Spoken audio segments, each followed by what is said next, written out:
కలెక్టర్లతో ముఖ్యమంత్రి ఉప ముఖ్యమంత్రి నిర్వహించిన సదస్సు చూసారా? చూస్తూనే ఉన్నాం. ఏమనిపించింది? చూస్తూనే ఉన్నాం. ఏమనిపించిందంటే ఇప్పుడు రెండోసారి కలెక్టర్ల సమావేశం ఐఏఎస్లు బాధ్యతగా ఉండాలి. కొత్త కొత్త పదాలు అంటే కొత్తగా మంత్రి అయిన తర్వాత తప్పదు అవన్నీ కొత్త పదాలలాగే చూపించాయి. వాళ్ళు బాధ్యతగా ఉండాలి. వీళ్ళు బాధ్యతగా ఉండరట, వాళ్ళు బాధ్యతగా ఉండాలట. మీరు లేకపోతే ఎక్కడ పోతారంటే ఇప్పటి వరకు వ్యవస్థలో కలెక్టర్లు లేదా? ఇప్పటి వరకు వ్యవస్థ లేదా? ఐఏఎస్ లేరు, ఐపీఎస్ లేరు. కొత్తగా ఇప్పుడు ఐపీఎస్ ఈ ప్రభుత్వం వచ్చిన తర్వాత రిక్రూట్మెంట్ చేసి ఐపీఎస్ని ఐఏఎస్ని వీళ్ళు తయారు చేసి రాష్ట్రంలో ఆ ఏవైతే స్థానాలు ఉన్నాయో వాళ్ళ స్థానాల్లో కూర్చోబెట్టినట్టుగా మాట్లాడుతూ ఉన్నారు. చూశాను. ఇవన్నీ కాదు, మీరు ఏం చెప్పారు ఎలక్షన్ లో అవి చేయడానికి ప్రయత్నించండి. అవన్నీ కాదు వదిలేశారు.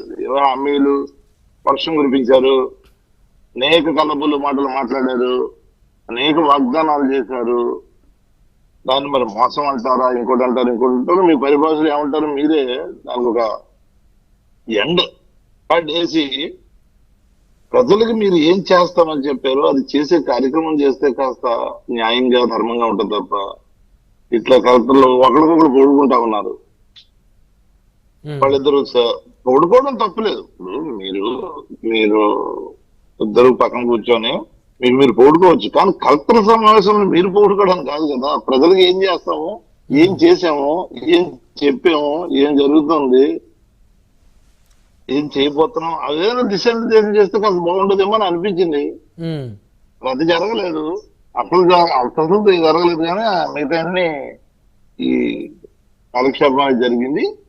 అని నేను ఏమంటానంటే బాధ్యతాయుతమైన ఒక సీఎం స్థానంలోను తర్వాత డిప్యూటీ సీఎం స్థానంలోనూ ఉన్న మీరు ఇతరులకి చెప్పాల్సింది మనం ఇవి ఏదైతే వాగ్దానాలు చేసిన ఉంది కదా మేనిఫెస్టో, అది తీసుకొచ్చి కలెక్టర్లు ఇదిగో ఈ మేనిఫెస్టో మేము ప్రజలకు చెప్పాము, దీన్ని కొంచెం ఇంప్లిమెంట్ చేయండి, మేము మర్చిపోయినా కూడా మీరు మర్చిపోకుండా చెప్పుంటే ఎంతో బాగుండేది. ప్రజలు హర్షించేవారు, మీలాంటి వాళ్ళు కూడా హర్షించేవారు. మీరు చూడండి ఎలా అనిపించింది అని చెప్పేసి అడిగారంటే సగం ఒప్పుకున్నట్టే అది బాగాలేదు. ఇప్పుడు మామూలుగా పొగడ్తలు అంటే ఎట్లా సార్? అంటే పొగడ్తలు అంటే అలాగా ఇప్పుడు అసెంబ్లీలో అప్పట్లో జగన్మోహన్ రెడ్డి గారు గుండె ఎలా కొట్టుకుందంటే జగన్ జగన్ జగన్ అని కొట్టుకుంటుందని ఎమ్మెల్యేలతో పొగిడించుకున్నారు. ఆ పొగడ్తల్ని ఇక్కడ ముఖ్యమంత్రి ఉప ముఖ్యమంత్రి పొగడ్తల్ని కంపేర్ చేస్తే మీకేమనిపిస్తుంది? 10 సంవత్సరాలు మీరే ఉండాలి, 20 సంవత్సరాలు మీరే ఉండాలి. మీ ఇంతకుముందేమో నేను అడిగింది అది కాదు, పొగడ్తల గురించి. అసెంబ్లీలో ముఖ్యమంత్రి గారు గత ముఖ్యమంత్రి గారు పొగిడించుకున్న పొగడ్తలు ఇవి. పవన్ కళ్యాణ్ గారు బయట ఇసుక దోసేశారు, మీ ఇష్టమా, 30,000 ఎకరాలు కావాలా, మీకు ఏమనుకుంటున్నారు, మీ ఇష్టం అయిపోతుందా లోకేష్ గారు, మీ సొంత రాజ్యం అనుకుంటున్నారా అని చెప్పేసి పవన్ కళ్యాణ్ గారు ఆ రోజుని ఇవాళ అసెంబ్లీలో 10 సంవత్సరాలు ఉండాలి, బ్రహ్మాండంగా ఉన్న ఇంత ఎక్స్పీరియన్స్ ఉన్న వాళ్ళు ప్రపంచంలో ఎవరు లేరు అని అంటున్నారు. చూసారా ఆ డిఫరెన్స్? దాన్ని పొగడతలంటారు. నువ్వు చెప్పింది సుగాలి గురించి మాట్లాడారు మీరు. ఏమైంది సుగాలి గురించి? 2017లో మాట్లాడారు మీరు. ఏం జరుగుతుంది ఇక్కడ రాష్ట్రంలో అని మాట్లాడారు కదా. ఎందుకు మాట్లాడలేకపోతున్నారు ఇప్పుడు? అంటే మీరు మర్చిపోయారా? మర్చిపోయారని ట్యాక్స్ చేస్తున్నారా? 30,000 మంది అన్నారు. మన సెంట్రల్ గవర్నమెంట్ లో ఏదైతే హోమ్ మినిస్ట్రీ ఉందో, హోమ్ మినిస్ట్రీ ఏం సమాధానం చెప్పింది అని మీరేం సమాధానం చెప్తారు? అంటే ఇవన్నీ మీరు మోసపూరితమైన డైవర్షన్ పాలిటిక్స్ లో వాళ్ళని నమ్మించి నమ్మబలికి ఇక్కడ ఏం జరుగుతుందో అనేక ఘోరాలు జరిగిపోతున్నాయనేటువంటి చూపించి చివరికి ఏమీ లేదని తేలిన తర్వాత ఏమీ లేదని ఎక్కడ తేల్చారా? ఏం చెప్పారు? సెంట్రల్ హోమ్ మినిస్ట్రీ ఏం చెప్పింది, మీరేం చెప్పారు? దానికి దీనికి తేడా ఏంటి?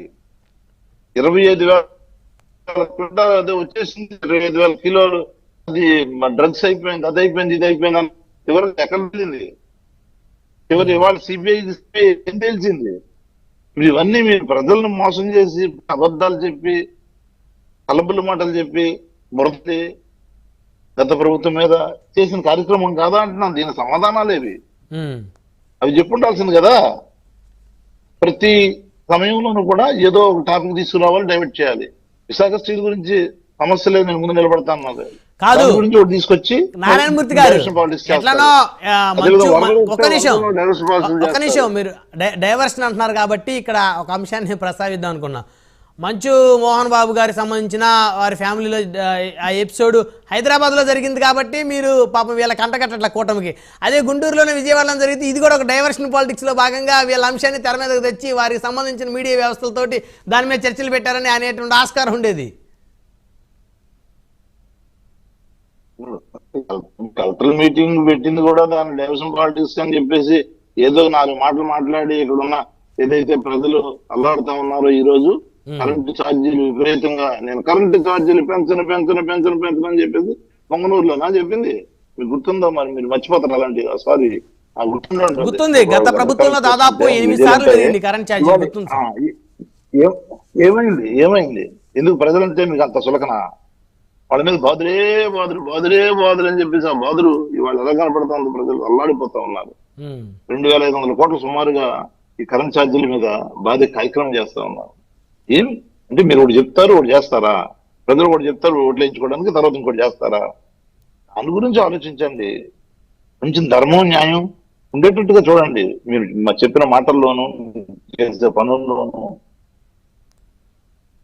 అంత పూర్తిగా అబద్ధాలు చెప్పి దానికి వ్యతిరేకంగా పాలన చేయడం అనేది అది కరెక్ట్ కాదు. ఇవాళ పాపం పిల్లలంతా కూడా విద్యా దీవెన గురించి వెయిట్ చేస్తా ఉన్నారు. నీకు 15 ఓకే, అది ఎలాగూ 15 పాటలు వస్తున్నాయి. ఇవాళ పెళ్లిళ్ళు కూడా పాటలు వేసుకున్నారు. నీకు 15 చూస్తాను ఉన్నారు. అఫ్కోర్స్ బ్రహ్మాండ, మీరు అన్ని కావాలంటే పంపిస్తాను, నేను పంపించండి చూడలేదు. ఈ చిన్నపిల్లలంతా ఉండి నీ 15 వాళ్ళు ఆడుకుంటున్నారా? చిన్నప్పుడు ఆటలు ఆడుకుంటారు కదా, ఆటలు ఇవాళ ఈ 15 నీకు 18 నీకు కూడా 18 ఇవన్నీ ఆడుకుంటున్నారు. దాన్ని కొంచెం అట్లీస్ట్ మీరు పరిగణలో తీసుకొని, చిన్నపిల్లలు చెప్పే మాటలైనా పరిగణలో తీసుకొని ఇట్లా మోసం చేయకూడదు అనేటటువంటి ఒక ఉద్దేశంతో ముందుకెళ్ళాలి తప్ప